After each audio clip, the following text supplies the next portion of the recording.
attacks. An international nonprofit called We Charity is under investigation, and the ABC 7 News I-team is tracing links here to the Bay Area. Good evening, and thank you for joining us. I'm Amma Dates. And I'm Dan Ashley. That charity has been highly endorsed by Governor Gavin Newsom in the past. Tonight, a Canadian Parliamentary committee investigating the charity is hearing testimony about its business dealings.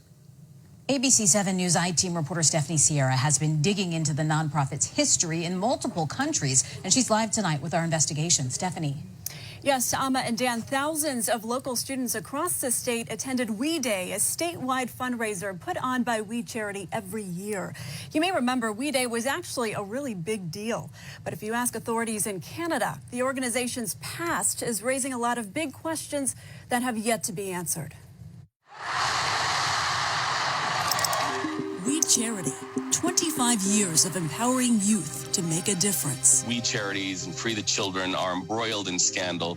You are changing the world. Red flags before our eyes. We makes doing good doable. You can do anything you set your mind to. Why does a charity need all this property?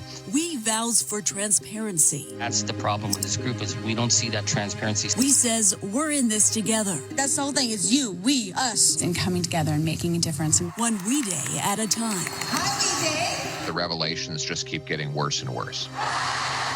We apologize. So how did we get here?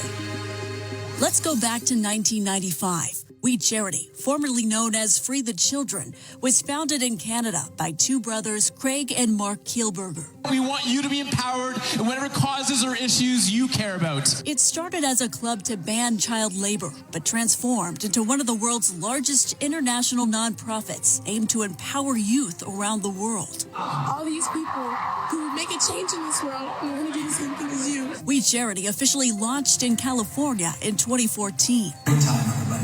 Gavin Newsom, who was lieutenant governor at the time, tweeted on March 26th of that year to welcome the charity's first statewide fundraiser, We Day California, hosted inside the Oakland Arena. You can hear 16,000 students from hundreds of schools across the state packed inside to watch celebrities perform, sharing inspiration. You're changing the world, and that's amazing. And look at what you've achieved, and look what more you can do. If you do enough good things, you get to see me for 4 minutes, which to me doesn't seem like a good reward, but apparently it's been working. In order to attend, students needed to do local and global acts of service. A common one was raising money to build schools for underprivileged kids in Kenya and Ecuador. Every week we go in and we tutor students, all subjects, all ages. It's amazing. The charity kept that amazing reputation up until June of last year. That's when Canadian Prime Minister Justin Trudeau's government awarded We Charity more than $500 million COVID contract to oversee a student service grant in Canada intended to help students with volunteering. A similar program already existed. We all stopped and said, wait, what? What are you doing? That raised a lot of eyebrows.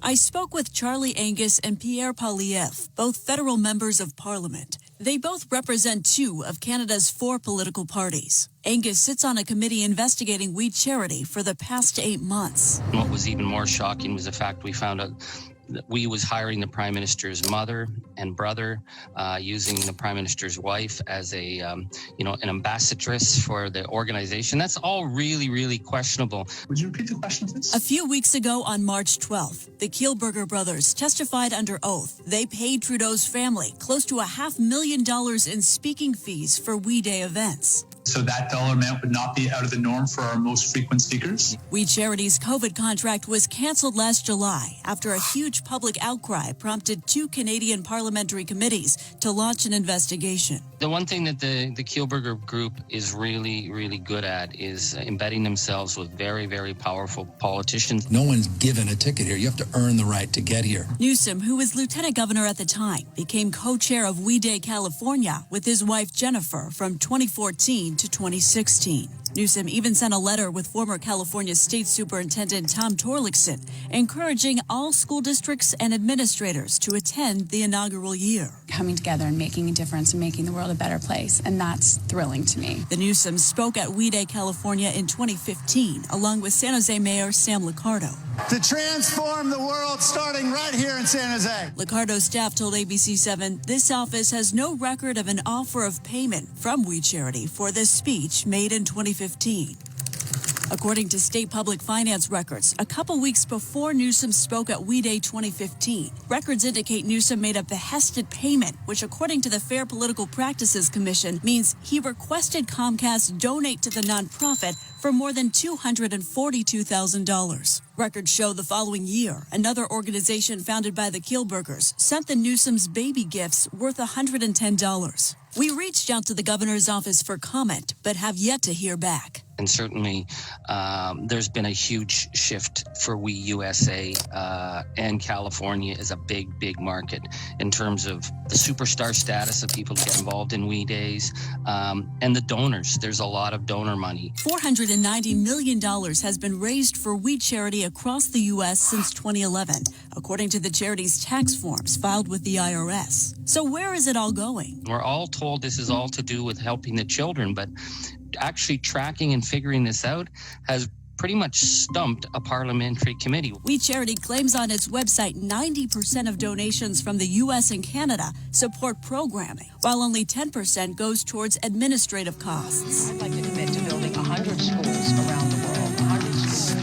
Since the brothers appeared on Oprah in 2000, We Charity claims 1,500 schools and schoolrooms have been built across the world with funds. But the nonprofit has been unable to provide a list of each location to the parliamentary committee. Can't tell us where those schools are and who the students are, who the teachers are, and how we can even prove that they exist. The lack of clarity leaving donors with more questions about where their money went, something Reed Cohen knows well. Here today to speak for and on behalf of this little guy right here. Cohen is a journalist in Las Vegas who testified via Zoom. This is Wesley Cowan. After his son Wesley died in an accident, Cohen honored his legacy by raising money to build a We school in Kenya in 2009. The school plaque was inscribed with Wesley's name. But Cohen testified he learned years later We Charity replaced his plaques with other donors several times. Why would a plaque ever be taken down, I guess, is the part I've tried to think it through, but I just can't really figure out the answer to that one. I agree with you. It should never have happened. We made a mistake. Feels like to me returning to my son's grave to find it broken open, defiled, and empty. Allegations have surfaced that multiple donors have been funding the same projects at We schools in Africa. Someone even said that these plaques to honor donors might as well have had Velcro on them because they were being removed and replaced so rapidly. We publicly apologized, and we know that that's something that we need to get to the bottom of. The organization has since apologized again, but says Cohen has no basis of accusing We Charity for fraud.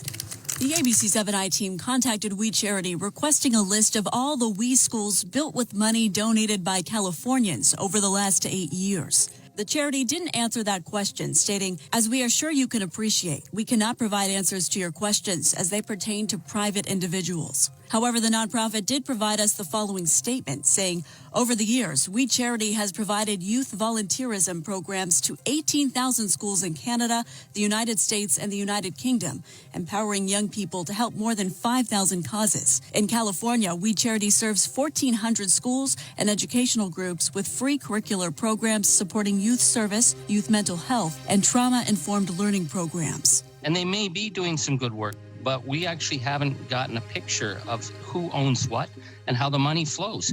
And without that, how can you say you trust it?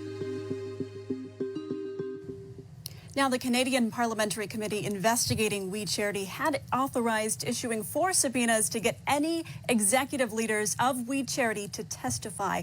Now, all but the organization's chief financial officer, Victor Lee, have done so. Lee's answers are due to this committee tomorrow. For the I-Team, Stephanie Sierra, ABC7 News. All right, we know you'll stay on top of it. Thank you, Stephanie.